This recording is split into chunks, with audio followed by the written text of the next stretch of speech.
Hello everyone, इस video में हम करने वाले हैं क्लास 9th मैथ्स में अध्याय फर्स्ट यानी कि जिसका नाम है संख्या पद्धति। अब संख्या पद्धति पढ़ने से पहले हमें संख्याओं के बारे में ज्ञान होना चाहिए कि संख्या क्या क्या होती है और कौन कौन सी प्रकार की होती है। तो मैंने यहाँ लिख रखा जो जो अपने चैप्टर में काम आएगी उन सारी संख्याओं के बारे में अपन यहाँ डिस्कस करेंगे। तो पहली अपने आती है प्राकृत संख्याएं, जिसे अपन इंग्लिश में बोलते हैं नेचुरल नंबर्स। ठीक है, तो प्राकृत संख्या क्या होती है? प्राकृत संख्या को हम सामान्यतः n से डिनोट करते हैं, यानी कि n से व्यक्त करते हैं, क्योंकि इसे इंग्लिश में क्या बोलते हैं? Natural numbers. तो पहला सिंबल ले लिया अपन ने n, तो इसे n से व्यक्त कर देंगे। और प्राकृत संख्या क्या होती है? 1 से लगाकर अनंत तक, यानी कि 1 2 3 4 5, यानी कि 1 से लगाकर आगे तक बढ़ती रहेगी।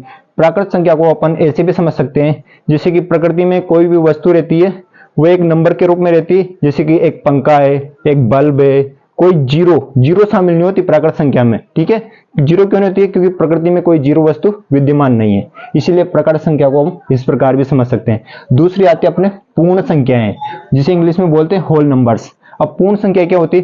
पूर्ण आते ही क्या जीरो भी शामिल हो जाएगा पूर्ण संख्या में, जिसे अपन W से व्यक्त करेंगे। जीरो से लगाकर अनंत तक, जिसमें 0 1 2 3 4 डैश डैश डैश अनंत तक हो जाएगी। तो ये क्या कहलाएगी? पूर्ण संख्याएं। उसके बाद आती है अपने पूर्णांक संख्याएं। अब पूर्णांक संख्या क्या होती है? पूर्णांक में सभी संख्याएं शामिल हो जाती है, माइनस वाली भी और प्लस वाली भी, जिसे इंग्लिश में बोलते हैं अपन इंटीजर्स नंबर। ठीक है, जिसे अपन सामान्यतः I से व्यक्त करते हैं और इसे Z से भी व्यक्त करते हैं। तो देखो, माइनस अनंत से लेकर प्लस अनंत तक, जिसमें जीरो भी शामिल हो जाता है, क्योंकि जीरो भी इनके बीच में आता है। ठीक है, तो अगली आती है अपने परिमेय संख्याएं, जिसे इंग्लिश में बोलते हैं रेशनल नंबर्स। अब परिमेय संख्या क्या होती है? परिमेय संख्या की एक परिभाषा है, अगर एग्जाम में आ जाए तो यही लिखनी है अपन को। देखो, वह संख्या है जिन्हें P/Q के रूप में व्यक्त कर सकते हैं, यानी जिन्हें सीधा सीधा P/Q के रूप में लिखा जा सकता है, क्या कहलाती है? परिमेय संख्या है, जहां Q बराबर 0 नहीं होना चाहिए। ठीक है, और देखो रेशनल नंबर को R से व्यक्त करते हैं और इसे Q से भी व्यक्त करते हैं, क्योंकि Q एक जर्मन भाषा का शब्द है, इस कारण। क्या होती है? 1/2 5/2 7/2, यानी जिसे अपन P/Q के रूप में लिख सकते हैं। तो वो क्या कहलाएगी? परिमेय संख्याएं। अगली आती है अपने अपरिमेय संख्याएं, यानी कि इन रेशनल नंबर। वह क्या होता है? वह संख्याएं जिन्हें P/Q के रूप में व्यक्त नहीं कर सकते हैं। तो अपने यहाँ क्या अगला शब्द आ जाएगा? नहीं कर सकते हैं। जिन्हें व्यक्त करते हैं वो तो क्या कहलाती है? परिमेय, और जिन्हें नहीं कर सकते हैं वो क्या कहलाएगी? अपरिमेय। जैसे कि इसे I/R से व्यक्त करते हैं इन रेशनल नंबर, और यानी कि √2 हो गया, √3 हो गया, √5 हो गया, 3 + 2 √2 हो गया। आदि संख्या क्या कहलाएगी? अपरिमेय वाली, यानी कि जो भी संख्या है सामान्यतः √ में आ जाएगी, वो क्या कहलाएगी? अपरिमेय संख्या है। तो इसके बाद और कुछ संख्या आती है, चलो उनके बारे में डिस्कस कर लेते हैं। देखो, अगली संख्या आती है अपने पास अब वास्तविक संख्याएं, जिन्हें अपन क्या कहते हैं? रियल नंबर्स, जिनकी परिभाषा है वह संख्याएं जिन्हें संख्या रेखा पर व्यक्त कर सकते हैं, वास्तविक संख्या कहलाती है। यानी कि वह सभी संख्याएं जिन्हें अपन संख्या रेखा पर व्यक्त कर सकते हैं। अब संख्या रेखा पर किन किन संख्या को व्यक्त कर सकते हैं? यानी कि जितनी भी संख्या होती है जो अभी अपन पिछले देख चुके हैं, तो वह सारी संख्या रहती है, उनको अपन संख्या रेखा पर व्यक्त कर सकते हैं। या इसकी एक और परिभाषा हो सकती है, परिमेय और अपरिमेय संख्याओं को मिलाकर जो संख्याएं बनती है उन्हें वास्तविक संख्याएं कहते हैं। ठीक है, क्योंकि इस संख्या रेखा पर परिमेय और अपरिमेय संख्या को भी व्यक्त करते हैं। जैसे अपन आने वाले उदाहरणों में √2 का स्थान संख्या रेखा पर निर्धारित करेंगे, तो कहां पर आएगा? लगभग यहाँ पर आएगा √2 का स्थान, क्योंकि √2 संख्या रेखा पर यहाँ पर है। वैसे √3 √4 √5, तो इनका स्थान डिसाइड कर लेंगे। ठीक है, तो ये होती है वास्तविक संख्या। तो चलो पहले अब हम इनके उदाहरण कर लेते हैं, फिर इसके प्रश्नावली के क्वेश्चन करेंगे। तो देखो, मैं उदाहरण लिख लेता हूँ। देखो, उदाहरण फर्स्ट हमें दे रखा है, नीचे दिए गए कथन सत्य है या असत्य है, कारण के साथ अपने उत्तर दीजिए। यानी कि नीचे अपन को 3 क्वेश्चन दे रखे हैं जो कि संख्याओं पर आधारित है, तो कौन सत्य है और कौन असत्य है ये अपन को चेक करना है। तो देखो, पहला दे रखा अपन को, प्रत्येक पूर्ण संख्याएं एक प्राकृत संख्या होती है। और देखो, पूर्ण संख्या क्या होती है? पूर्ण संख्या क्या होती है? होल नंबर्स, जिन्हें अपन W से व्यक्त करते हैं, 0 से लगाकर 2 3 अनंत तक। और प्राकृत संख्या क्या होती है? जिन्हें अपन n से व्यक्त करते हैं, क्या होती है? 1 2 3 डैश डैश डैश अनंत। तो अब यहाँ अपन से पूछा है कि प्रत्येक पूर्ण संख्याएं एक प्राकृत संख्या होती है। क्या ये प्रत्येक पूर्ण संख्या एक प्राकृत संख्या है? नहीं है ना, क्योंकि पूर्ण संख्या में 0 भी शामिल है, लेकिन प्राकृत संख्या में 0 शामिल नहीं है। तो ये कथन क्या हो जाएगा? असत्य। ठीक है, ये हो गया असत्य। अब देखो, दूसरा दे रखा है, प्रत्येक पूर्णांक एक परिमेय होता है। और प्रत्येक पूर्णांक क्या होता है? पूर्णांक क्या होता है? जैसे कि पूर्णांक जिन्हें अपन किससे, इंटीजर्स आई से व्यक्त करते हैं, माइनस अनंत से लेकर -2, -1, 0, 1, 2, 3 डैश डैश अनंत तक, यानी माइनस अनंत से लेकर प्लस अनंत तक क्या होते हैं? पूर्णांक होते हैं, इंटीजर्स। और परिमेय क्या होते हैं? जिन्हें अपन p बटे q के रूप में लिख सकते हैं। तो इन पूरी संख्या को अपन p बटे q के रूप में लिख सकते हैं। जैसे कि 1 को ले लिया मैंने 1/1, 1 के नीचे 1 रहता है, 2 को ले लिया 2/1, 3 को ले लिया 3/1, यानी इन सभी के नीचे 1 तो लिख सकते हैं। यानी कि यह हो सकता है क्या है? प्रत्येक पूर्णांक एक परिमेय संख्या होती है। तो ये क्या है? सत्य है। ये क्या है? सत्य है। आपको तो बस सत्य और असत्य लिखना है। ये तो एक्सप्लेनेशन है कि क्यों होता है और कैसे होता है। ठीक है, अब ये देखिए, प्रत्येक परिमेय संख्या एक पूर्णांक होती है। अब परिमेय संख्या क्या होती है? जिन्हें अपन p बटे q के रूप में लिख सकते हैं। अब पूर्णांक क्या होते हैं? यही इंटीजर्स नंबर। क्या प्रत्येक परिमेय संख्या एक पूर्णांक संख्या होती है? नहीं होती है, क्योंकि अपन 3/5 नहीं लिख सकते हैं, क्योंकि उल्टा पूछा ना अपन, तो यहाँ का विपरीत उल्टा है, तो ये क्या नहीं होगा, क्योंकि 3/5 इसको नहीं लिख सकते, ये कि एक पूर्णांक नहीं है, इंटीजर्स नहीं है। ठीक है, तो ये क्या हो जाएगा? असत्य। ठीक है, तो पहला क्वेश्चन क्या था अपने? प्रत्येक पूर्ण संख्या एक प्राकृत संख्या होती है? नहीं होती है, तो अपने पास आ गया असत्य। और दूसरा क्या है? प्रत्येक पूर्णांक एक परिमेय होता है? हाँ बिल्कुल होता है, यह क्या हो गया? सत्य है। तीसरा क्या हो गया? प्रत्येक परिमेय संख्या एक पूर्णांक होती है, यह भी क्या हो गया? असत्य। ठीक है, तो चलो अब हम उदाहरण नंबर 2 करें। देखो, दूसरा उदाहरण हमें दे रखा है, 1 और 2 के बीच की 5 परिमेय संख्या ज्ञात कीजिए। यानी कि संख्या 1 और 2 के बीच, क्या 1 और 2 के बीच कितनी संख्या ज्ञात करनी है अपन को? 5। 1, 2, 3, 4 और 5, यानी कि इन दोनों के बीच में 5 परिमेय संख्या ज्ञात करनी है अपन को। तो कैसे ज्ञात करेंगे? इसका एक सिंपल सा सूत्र है, क्या होता है? इंप्लाइज r प्लस एस बटे 2, जहां r क्या है? पहली संख्या और s क्या है? दूसरी संख्या। ठीक है, तो ये क्या है? s।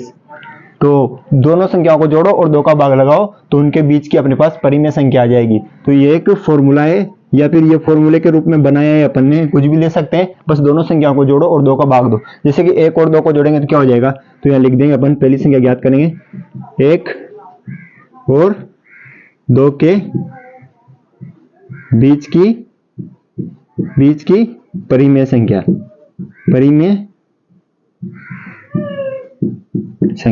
तो क्या हो जाएगी यहाँ से?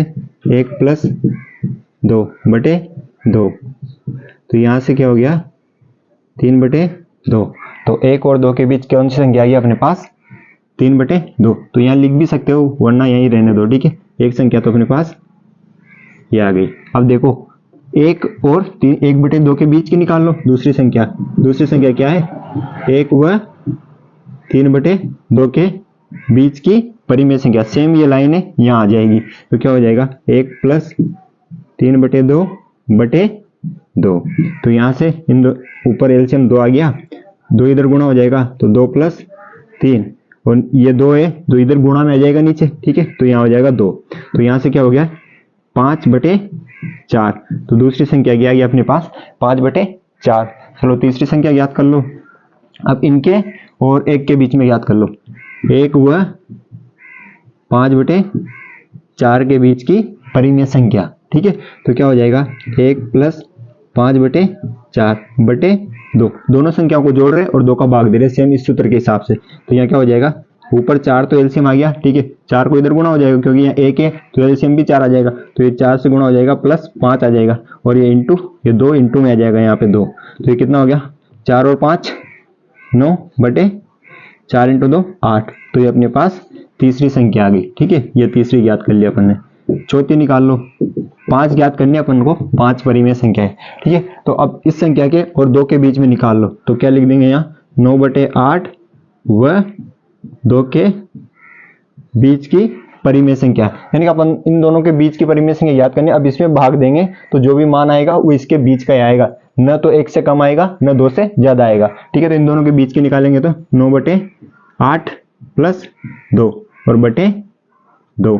देखो ऊपर अब 8 एलसीएम आ रहा, तो 8 एलसीएम ले लिया अपन ने, तो यहाँ तो रह जाएगा 9 प्लस 8 को 2 से गुणा करेंगे तो 16, और इंटू ये 2 यहाँ पे आ जाएगा। तो यहाँ से 16 और 9 कितने हो गए?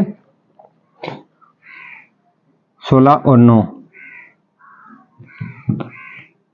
5 और 1, 25/8, 8 16। ठीक है, 16 और 9 कितने हो गए? 25/16। ये 8 और 2 को गुणा करेंगे तो अपने पास ये क्या हो गई? चौथी परिमेय संख्या।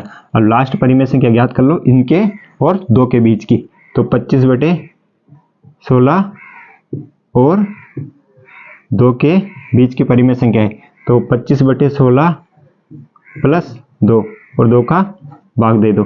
तो क्या हो जाएगा? यहाँ से देखो एलसीएम तो 16 आ गया ऊपर, अब ये 2 गुणा में आ जाएगा इधर नीचे। ठीक है, अब देखो 25 प्लस 16 से गुणा होगा तो 32।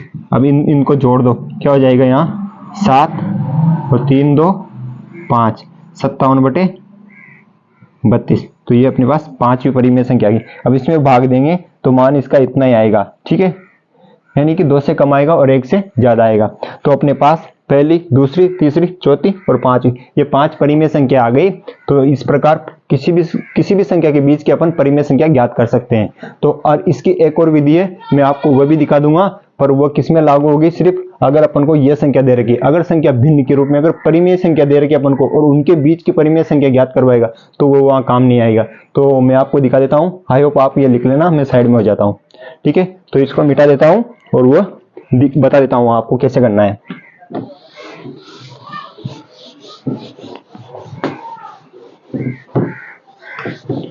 देखो इसी की दूसरी विधि है, अपन को क्या ज्ञात करना है? 5 परिमेय संख्या है, 5 परिमेय संख्या ज्ञात करना है ना। 5 परिमेय संख्याएं अपन को ये ज्ञात करनी है। तो अपन को क्या करना है? 5 में 1 जोड़ना है। ठीक है, 5 में 1 जोड़ेंगे तो क्या होगा? 6। तो 6 को हर मानकर, ठीक है, अब 6 को हर लेकर अपन को परिमेय संख्याएं ज्ञात करनी। कैसे ज्ञात करनी है? देखो 1 के बीच में और 2 के बीच में ज्ञात करनी है ना। तो 1 को क्या लिख सकता हूं मैं? 6/6 और 2 को क्या लिख सकता हूं मैं? 6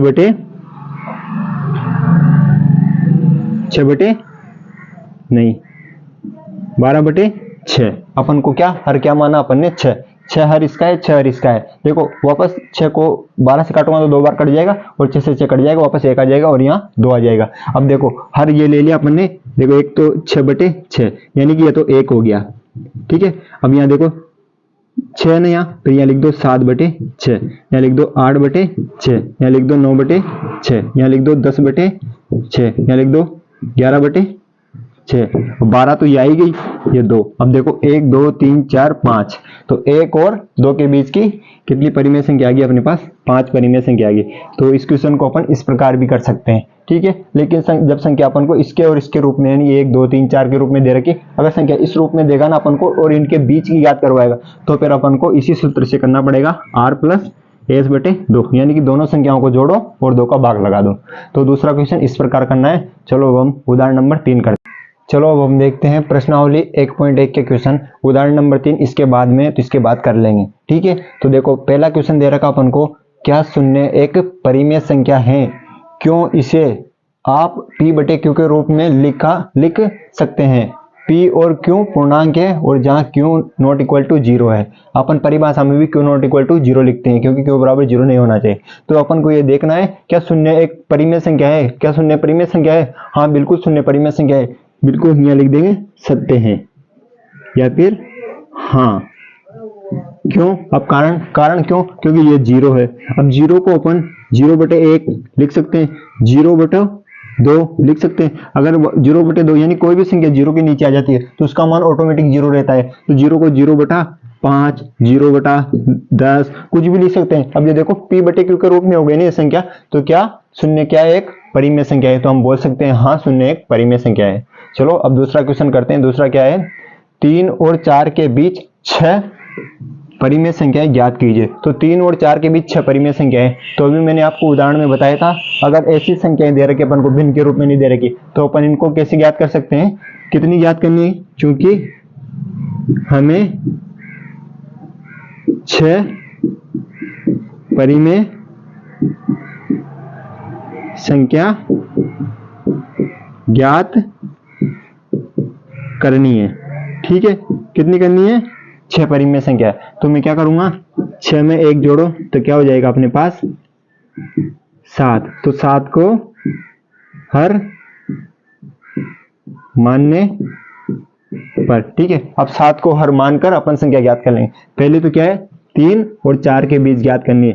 अब मैं 3 को 7 हर मान के क्या लिख सकता हूं, देखो 21/7 कटेंगे तो 7 या 21 यानी 3 बार हो जाएगा। और वैसे ही 4 को क्या लिख सकता हूं, 28/7। अपन हर 7 लेना है तो देखो 7 28 4 बार कट जाएगा और 7 से 21 3 बार कट जाएगा। तो 3 को मैं 21/7 और 4 को 28/7 लिख सकता हूं। तो देखो 3 के बीच में, अब देखो 21/7 तो हो गई, तो यहां से हो जाएगा 22/7 और 23/7, 24/7, 25/7, 26/7, 27/7 और 28 तो वह संख्या आ गई 4। अब देखो 1 2 3 4 5 6, तो देखो 3 और 4 के बीच की कितनी संख्या आ गई अपने पास, परिमेय संख्या, जिन्हें अपन p/t के रूप में लिख सकते हैं। 3 को भी p/t के रूप में लिखेंगे तो 21/7 हो जाएगा, 4 को लिखेंगे तो 28/7 हो जाएगा। तो ये अपने पास इस क्वेश्चन का आंसर आ गया। अगर आप चाहो तो ऐसे भी ज्ञात कर सकते हो, दोनों संख्याओं को जोड़ेंगे,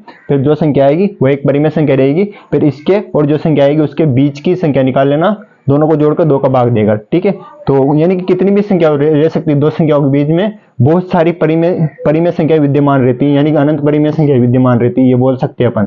ठीक है, तो इस क्वेश्चन का आंसर ये हो जाएगा। अब बुक में आप पीछे चेक करेंगे तो ये नहीं रहेंगे, क्योंकि हर बार अपने आंसर अलग अलग आएंगे।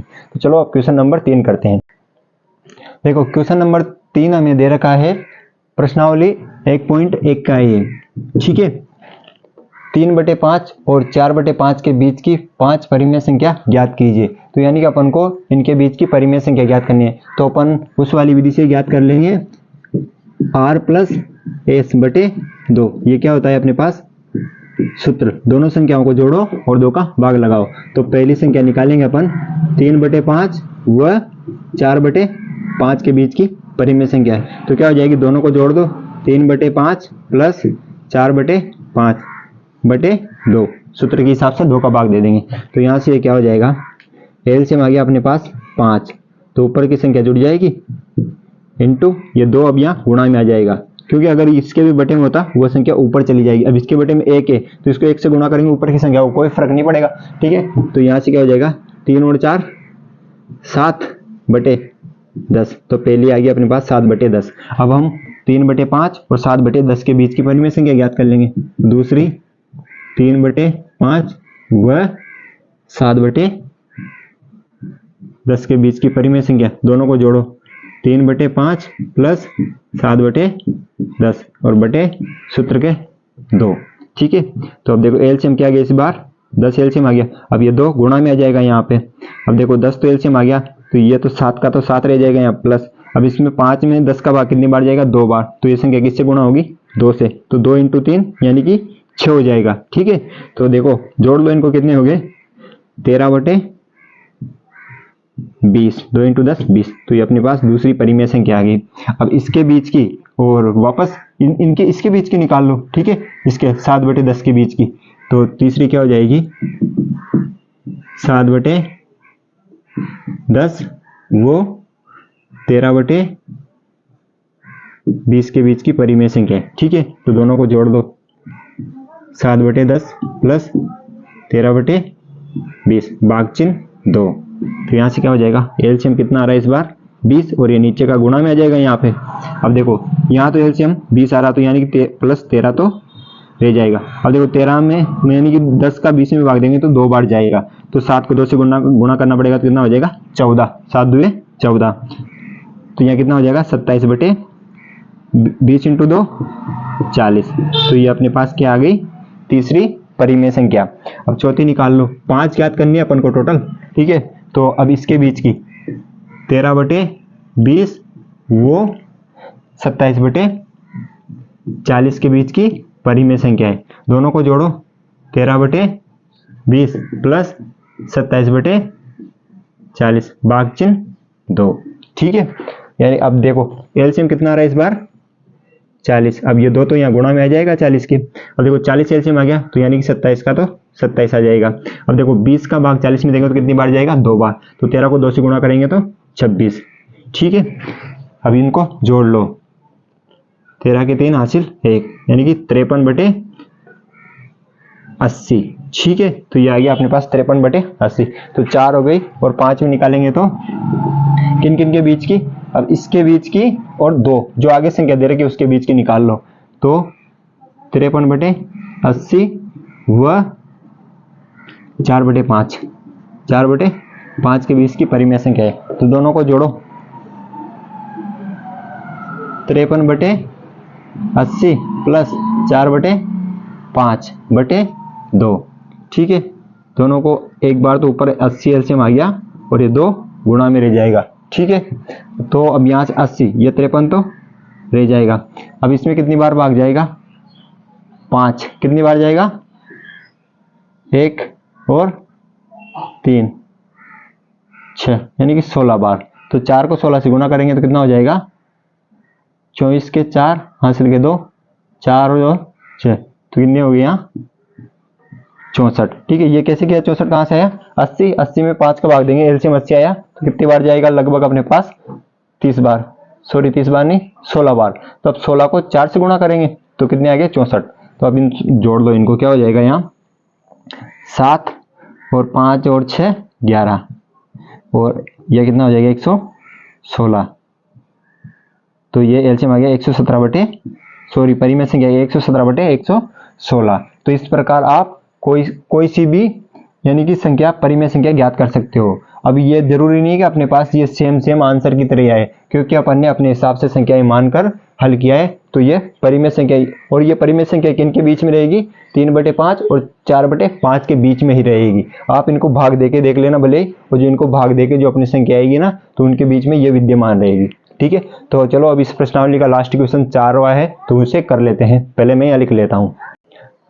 देखो क्वेश्चन नंबर 4 दे रखा अपन को, नीचे दिए गए कथन सत्य हैं या असत्य हैं, अपने कारण के साथ उत्तर दीजिए, यानी कारण भी बताना है और ये सत्य है या असत्य है। तो इसमें पहला दे रखा है, प्रत्येक प्राकृत संख्या एक पूर्ण संख्या होती है। अब देखो प्राकृत संख्या क्या होती है, नेचुरल नंबर, जिसे अपन n से व्यक्त करते हैं, 1 से लगा 2 3 डैश डैश डैश अनंत तक, 1 से अनंत तक। और पूर्ण संख्या क्या होती है, जिसे अपन w से व्यक्त करते हैं, होल नंबर्स। तो क्या होता है पूर्ण संख्या, 0 1 2 3 डैश डैश डैश। तो अपन से क्या किया, प्रत्येक प्राकृत संख्या एक पूर्ण संख्या होती है। अब ये प्रत्येक प्राकृत संख्या एक पूर्ण संख्या होती है, बिल्कुल होती है, बल्कि में एक्स्ट्रा 0 भी होता है, तो इसे क्या बोल सकते हैं अपन, बिल्कुल होती है। तो ये क्या हो जाएगा, सत्य है। क्या है, सत्य है। देखो यहाँ देख सकते हो, देखो n में कितने, 1 से अनंत तक। अब देखो इसमें 1 से अनंत तक है, विद्यमान है इसमें, तो ये क्या है, सत्य है। दूसरा क्या है, प्रत्येक पूर्णांक संख्या एक पूर्ण संख्या होती है। अब पूर्णांक क्या होता है, इंटीजर्स नंबर, माइनस अनंत से लेकर प्लस अनंत तक, ठीक है। और पूर्ण क्या होती है, होल नंबर्स, 0 1 2 3 4 4, ठीक है, यहां से यहां तक। तो अपन से क्या बोला है, प्रत्येक पूर्णांक संख्या एक पूर्ण संख्या होती है, यानी कि ये इसमें समा सकती है क्या, नहीं समा सकती, तो ये क्या है, असत्य, यानी कि इसकी पूरी संख्या इसमें विद्यमान नहीं रहेगी। अगर यहाँ 0 से बोलता तो हो सकता था, लेकिन इसमें तो माइनस वाली भी आ जाती है और प्लस वाली भी, यानी सारी संख्या आ जाती है। तो ये क्या हो गया, असत्य, असत्य, ठीक है।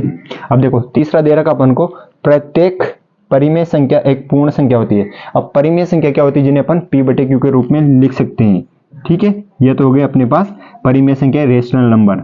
और पूर्ण संख्या क्या होती है, होल नंबर, 0 से लगाकर अनंत तक। अब देखो प्रत्येक जो ये इसके रूप में रहती है, p/q के रूप में संख्या, क्या इसमें रहती है, क्या इसमें नहीं रहती है, क्योंकि इसमें तो 1 2 3 4 5 0 से लगाकर अनंत तक रहती है। तो अपन क्या बोल सकते हैं, क्या है, असत्य, ठीक है। तो देखो पहले का आंसर क्या है, प्रत्येक प्राकृत संख्या एक पूर्ण संख्या होती है, तो इसका क्या है, असत्य नहीं, सॉरी सत्य होती है। यहाँ देख लिया था अपन ने, देखो 1 से लगाकर, तो 1 इसमें विद्यमान, 1 से लगाकर यहाँ पे।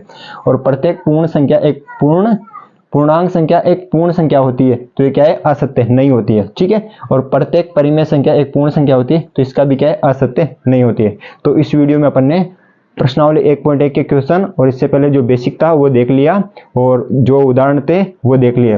तो आने वाली वीडियो में अपन प्रश्नावली 1.2 के क्वेश्चन और जो उदाहरण होंगे और जो उनमें बेसिक होगा वो मैं आपको पूरी डिटेल से बताऊंगा। तो आपको वीडियो पसंद आई तो लाइक करना, और चैनल पर नए हो तो जरूर सब्सक्राइब करना, और अपने 9th क्लास के और 10th क्लास के दोस्तों को जरूर शेयर करना, क्योंकि इस चैनल पर आपको 9th 10th और 11th 12th की मैथ्स से संबंधित और फिजिक्स और जो साइंस आती है उससे संबंधित वीडियो मिलते रहेंगे। Thanks for watching, bye.